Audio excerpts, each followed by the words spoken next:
Hi hello ಎಲ್ಲರಿಗೂ ನಮಸ್ಕಾರ. Welcome to Pooja vlogs. ಇವತ್ತಿನ ವಿಡಿಯೋನಲ್ಲಿ ಮನೆಯಲ್ಲೇ ಸುಲಭವಾಗಿ ಒಂದು ವರ್ಷಕ್ಕೆ ಆಗುವಷ್ಟು ಸಾಂಬಾರ್ ಪೌಡರ್ನ ಯಾವ ರೀತಿ ಮಾಡೋದು ಅಂತ ತೋರಿಸ್ಕೊಡ್ತಾ ಇದ್ದೀನಿ. ಮೊದಲಿಗೆ ಈ ಸಾಂಬಾರ್ ಪೌಡರ್ಗೆ ಯಾವ ಯಾವ ಐಟಮ್ಸ್ ಎಷ್ಟು ಪ್ರಮಾಣದಲ್ಲಿ ಬೇಕು ಅಂತ ನೋಡ್ಕೊಳ್ಳೋಣ. ಮೊದಲಿಗೆ ಖಾರ ಮೆಣಸಿನ್ಕಾಯಿ 1 kg ತೊಗೊಂಡಿದ್ದೀನಿ. ಇದು ಮಣ್ಕಟ್ ಮೆಣಸಿನ್ಕಾಯಿ ಅಂತ ಕೂಡ ಹೇಳ್ತಾರೆ. ಬ್ಯಾಡಗೆ ಮೆಣಸಿನ್ಕಾಯಿ ಅರ್ಧ kg, ಗುಂಟೂರು ಮೆಣಸಿನ್ಕಾಯಿ ಅರ್ಧ kg, ಧನಿಯಾಕಾಳು 1 kg, ತೊಗರಿಬೇಳೆ 1 kg, ಜೀರಿಗೆ ಅರ್ಧ kg, ಹೆಸರು ಕಾಳು 1/4 kg, ಉದ್ದಿನ ಕಾಳು 1/4 kg, ಕಡಲೆಕಾಳು 1/4 kg, ಕಾಳು ಮೆಣಸು 100 ಗ್ರಾಮು, ಮೆಂತೆ 100 ಗ್ರಾಮು, ಸಾಸಿವೆ 100 ಗ್ರಾಮು, ಅರಿಶಿನ ಕೊನೆ 100 ಗ್ರಾಮ್ ಬೇಕಾಗುತ್ತೆ. ಹಾಗೆ ಕುಚ್ಚಲಕ್ಕಿ 1/4 kg ತೊಗೊಂಡಿದ್ದೀನಿ. 2 ಕಟ್ಟು ಕರಿಬೇವು ಸೊಪ್ಪನ್ನು ತೊಗೊಂಡಿದ್ದೀನಿ. ಇವಾಗ ಮೆಣಸಿನ್ಕಾಯಿ, ಧನಿಯಾಕಾಳು, ಕರಿಬೇವು ಸೊಪ್ಪನ್ನು 1 ಅವರ್ ಚೆನ್ನಾಗಿ ಬಿಸಿಲಲ್ಲಿ ಒಣಗಿಸ್ಕೋಬೇಕು. ಇವಾಗ ಯಾವ ಥರ ಮಾಡೋದು ಅಂತ ನೋಡ್ಕೊಳ್ಳೋಣ. ಮೊದಲಿಗೆ ಒಂದು ದೊಡ್ಡ ಬಾಣಲೆ ತೊಗೊಂಡಿದ್ದೀನಿ. ಅದಕ್ಕೆ 1 ಸ್ಪೂನಷ್ಟು ಎಣ್ಣೆನ ಹಾಕ್ಕೊಂಡಿದ್ದೀನಿ. ಎಣ್ಣೆ ಹಾಕೋದ್ರಿಂದ ಮೆಣಸಿನ್ಕಾಯಿ ಉರಿಯುವಾಗ ಘಾಟು ಬರೋದಿಲ್ಲ. ಮೆಣಸಿನ್ಕಾಯಿನ ಆಲ್ರೆಡಿ ನಾವು ಒಣಗಿಸಿರೋದ್ರಿಂದ ತುಂಬ ಉರಿಯೋ ಅವಶ್ಯಕತೆ ಇಲ್ಲ. ನಾನಿಲ್ಲಿ 1 ನಿಮಿಷ ಹುರ್ಕೊತಾ ಇದ್ದೀನಿ ಅಷ್ಟೇ. ನಾನಿಲ್ಲಿ ಅರ್ಧ kg ಹಾಕ್ಕೊಂಡು ಹುರ್ಕೊತಾ ಇದ್ದೀನಿ. ಒಂದೇ ಸಲ 1 kgನ ಹಾಕಿ ಉರಿಯೋದಕ್ಕಾಗಲ್ಲ. ಹಾಗಾಗಿ ಸ್ವಲ್ಪ ಸ್ವಲ್ಪನೇ ಹಾಕಿ ಹುರ್ಕೊಬೇಕಾಗುತ್ತೆ. ಇವಾಗ ಸಣ್ಣ ಮೆಣಸಿನ್ಕಾಯಿ ಹುರಿದಿದ್ದಾಗಿದೆ. ನೆಕ್ಸ್ಟು ಗುಂಟೂರು ಮೆಣಸಿನ್ಕಾಯಿನ ಹಾಕ್ಕೊತಾ ಇದ್ದೀನಿ. ಗುಂಟೂರು ಮೆಣಸಿನ್ಕಾಯಿನಲ್ಲಿ ಇನ್ನೊಂದು ಥರ ಬರುತ್ತೆ ರೌಂಡ್ ಶೇಪಲ್ಲಿ, ಅದು ಕೂಡ ಯೂಸ್ ಮಾಡ್ಕೊಬೋದು. ಬಟ್ ಅದು ನನಗೆ ಇಲ್ಲಿ ಸಿಗಲಿಲ್ಲ, ಹಾಗಾಗಿ ನಾನು ಇದನ್ನೇ ಯೂಸ್ ಮಾಡ್ತಾ ಇದ್ದೀನಿ. ನಂತರ ಬ್ಯಾಡಗೆ ಮೆಣಸಿನ್ಕಾಯಿನ ಹಾಕಿ ಹುರ್ಕೊತಾ ಇದ್ದೀನಿ. ಬ್ಯಾಡಗೆ ಮೆಣಸಿನ್ಕಾಯಿ ಸಾಂಬಾರು ಪುಡಿಗೆ ಒಳ್ಳೆ ಕಲರ್ ಕೊಡುತ್ತೆ.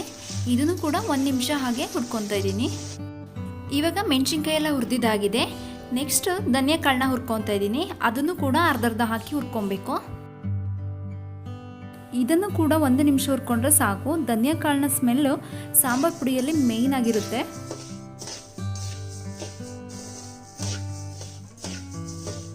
ಇವಾಗ ಧನಿಯಾಕಾಳು ಕೂಡ ಹುರಿದಿದ್ದಾಗಿದೆ. ನೆಕ್ಸ್ಟ್ ಬಂದು ತೊಗರಿಬೇಳೆನೂ ಕೂಡ 2 ರಿಂದ 3 ನಿಮಿಷ ಹುರ್ಕೊಬೇಕಾಗುತ್ತೆ. ಇದು ಕಲರ್ ಚೇಂಜ್ ಆಗುತ್ತೆ, ಸ್ವಲ್ಪ ಕೆಂಪು ಬಣ್ಣಕ್ಕೆ ಬರೋ ತನಕ ಹುರ್ಕೊಬೇಕಾಗತ್ತೆ. ಇವಾಗ ಹೆಸರು ಕಾಳನ್ನು ಹಾಕ್ಕೊತಾ ಇದ್ದೀನಿ. ಹೆಸರು ಕಾಳು ಕೂಡ ಲೈಟ್ ಕಲರ್ ಇದೆ, ಇದು ಸ್ವಲ್ಪ ಡಾರ್ಕ್ ಕಲರ್ ಬರೋವರೆಗೆ ಹುರ್ಕೊಬೇಕಾಗತ್ತೆ. ನೆಕ್ಸ್ಟು ಕಡಲೆಕಾಳು, ಇದು ಕೂಡ ಸ್ವಲ್ಪ ಕಪ್ಪು ಬಣ್ಣ ಬರೋವರೆಗೆ ಹುರ್ಕೊಬೇಕಾಗುತ್ತೆ. ಅದ್ರ ಮೇಲೆ ಸಿಪ್ಪೆ ಎಲ್ಲ ಬಿಟ್ಕೊಳ್ತಾ ಹೋಗುತ್ತೆ, ಅಲ್ಲಿ ತನಕ ಹುರ್ಕೊಂಡ್ರೆ ಸಾಕಾಗುತ್ತೆ.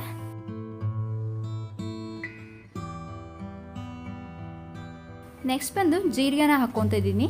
ಜೀರಿಗೆ ಕೂಡ ಹುರಿತಾ ಒಳ್ಳೆ ಪರಿಮಳ ಕೊಡುತ್ತೆ. ಹಾಗೆ ಅದರಲ್ಲಿ ಚಿಟಪಟ ಅಂತ ಸೌಂಡ್ ಬರುತ್ತೆ, ಅಲ್ಲಿ ತನಕ ಹುರ್ಕೊಬೇಕಾಗತ್ತೆ. ನೆಕ್ಸ್ಟ್ ಬಂದು ಉದ್ದಿನ ಕಾಳನ್ನ ಹಾಕ್ಕೊತಾ ಇದ್ದೀನಿ. ನಾನಿಲ್ಲಿ ಉದ್ದಿನ ಕಾಳನ್ನ 1/4 kg ತೊಗೊಂಡಿದ್ದೆ. 1/4 kgನಲ್ಲೂ ಅರ್ಧ ಹಾಕ್ಕೊತಾ ಇದ್ದೀನಿ. ಉದ್ದಿನ ಕಾಳು ಜಾಸ್ತಿ ಹಾಕೋದ್ರಿಂದ ಸಾಂಬಾರು ಬೇಗ ಉಕ್ಕು ಬಿಡುತ್ತೆ ಅಂತ ಹೇಳ್ತಾರೆ. ಹಾಗಾಗಿ ನಾನಿಲ್ಲಿ ಒಂದು 100 ಗ್ರಾಮ್ ಅಷ್ಟು ಉದ್ದಿನ ಕಾಳನ್ನ ತೊಗೊಂಡಿದ್ದೀನಿ. ಇವಾಗ ಉದ್ದಿನ ಕಾಳು ಕೂಡ ಹುರಿದಿದ್ದಾಗಿದೆ. ನೆಕ್ಸ್ಟು ಸಾಸಿವೆನ ಹಾಕ್ಕೊತಾ ಇದ್ದೀನಿ. ಸಾಸಿವೆ ಕೂಡ ಹುರಿತಾ ಚಿಟಪಟ ಅಂತ ಸೌಂಡ್ ಬರುತ್ತೆ, ಅಲ್ಲಿ ತನಕ ಹುರ್ಕೊಬೇಕು. ಹಾಗೆ ಸ್ವಲ್ಪ ಕಲರ್ ಚೇಂಜ್ ಆಗೋವರೆಗೆ ಹುರ್ಕೊಬೇಕಾಗತ್ತೆ. ಇವಾಗ ಮೆಂತೆನ ಹಾಕ್ಕೊಂಡಿದ್ದೀನಿ. ಮೆಂತೆ ಕೂಡ ಹುರಿತಾ ಕಂದು ಬಣ್ಣಕ್ಕೆ ಚೇಂಜ್ ಆಗುತ್ತೆ, ಅಲ್ಲಿ ತನಕ ಹುರ್ಕೊಟ್ರೆ ಸಾಕು. ನೆಕ್ಸ್ಟು ಕಾಳು ಮೆಣಸನ್ನ ಹಾಕ್ಕೊತಾ ಇದ್ದೀನಿ. ಕಾಳು ಮೆಣಸನ್ನ ಜಾಸ್ತಿ ಏನು ಹುರಿಬೇಕು ಅಂತ ಇಲ್ಲ, 1 ನಿಮಿಷ ಆಗಿ ಹುರ್ಕೊಂಡ್ರೆ ಸಾಕಾಗುತ್ತೆ. ನಂತರ ಕುಚ್ಚಲಕ್ಕಿನ ಹಾಕ್ಕೊಂಡಿದ್ದೀನಿ. ಇದನ್ನು ಕೂಡ ಕಲರ್ ಚೇಂಜ್ ಆಗೋವರೆಗೆ ಹುರ್ಕೊಬೇಕಾಗತ್ತೆ. ಹುರಿತಾ ಇದು ಕೂಡ ಕಂದು ಬಣ್ಣಕ್ಕೆ ತಿರುಗುತ್ತೆ.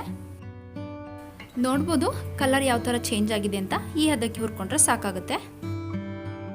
ನಂತರ ಅರಿಶಿನ ಕೊಂಬನ್ನು ಹಾಕ್ಕೊಂಡಿದ್ದೀನಿ. ಅರಿಶಿನ ಕೊಂಬು ಗಟ್ಟಿ ಇರುತ್ತೆ, ಅದನ್ನ ಸ್ವಲ್ಪ ಪುಡಿ ಮಾಡಿ ಹಾಕಬೇಕು ಮಿಲ್ಗೆ ಕೊಡೋವಾಗ. ಸೊ ಹಾಗಾಗಿ ಸ್ವಲ್ಪ ಬೆಚ್ಚಗೆ ಮಾಡಿಕೊಂಡ್ರೆ ಸಾಕಾಗುತ್ತೆ. ಅರಿಶಿನ ಕೊಂಬು ಹುರಿದಿದ್ದಾಗಿದೆ. ಇವಾಗ ನಂತರ ಕರಿಬೇವು ಸೊಪ್ಪನ್ನು ಹಾಕ್ಕೊತಾ ಇದ್ದೀನಿ. ಕರಿಬೇವು ಸೊಪ್ಪು ಸಾಂಬಾರು ಪೌಡರ್ಗೆ ಸ್ವಲ್ಪ ಜಾಸ್ತಿನೇ ಇರಬೇಕು. ಆಲ್ರೆಡಿ ನಾವು ಇದನ್ನು ಸ್ವಲ್ಪ ಹೊತ್ತು ಬಿಸಿಲಲ್ಲಿ ಒಣಗಿಸಿರೋದ್ರಿಂದ ಜಾಸ್ತಿ ಉರಿಯೋ ಅವಶ್ಯಕತೆ ಇಲ್ಲ. ಸ್ವಲ್ಪ ಬಿಸಿ ಮಾಡಿಕೊಂಡ್ರೆ ಸಾಕಾಗುತ್ತೆ. ಇವಾಗ ಇದು ಕೂಡ ಹುರಿದಿದ್ದಾಗಿದೆ. ನೋಡ್ಬೋದು ಎಷ್ಟು ಚೆನ್ನಾಗಿ ಮುರ ಅಂತ ಬಂದಿದೆ ಅಂತ. ಓಕೆ ಫ್ರೆಂಡ್ಸ್, ಇವಾಗ ಎಲ್ಲ ಕೂಡ ರೆಡಿಯಾಗಿದೆ ಹುರಿದಿದ್ದು. ಇದನ್ನೆಲ್ಲ ಒಂದು ಬಾಕ್ಸಿಗೆ ಹಾಕ್ಕೊತಾ ಇದ್ದೀನಿ.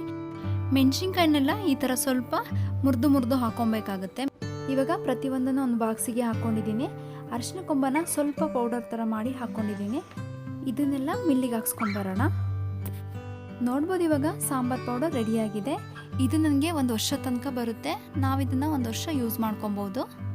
ಹಾಗೆ ಈ ಸಾಂಬಾರು ಪುಡಿನಲ್ಲಿ ಯಾವ ಥರ ಸಾಂಬಾರನ್ನ ನಾನು ಮಾಡ್ಕೊತೀನಿ ಅಂತ ನೆಕ್ಸ್ಟ್ ವೀಡಿಯೋನಲ್ಲಿ ಅಪ್ಲೋಡ್ ಮಾಡ್ತೀನಿ.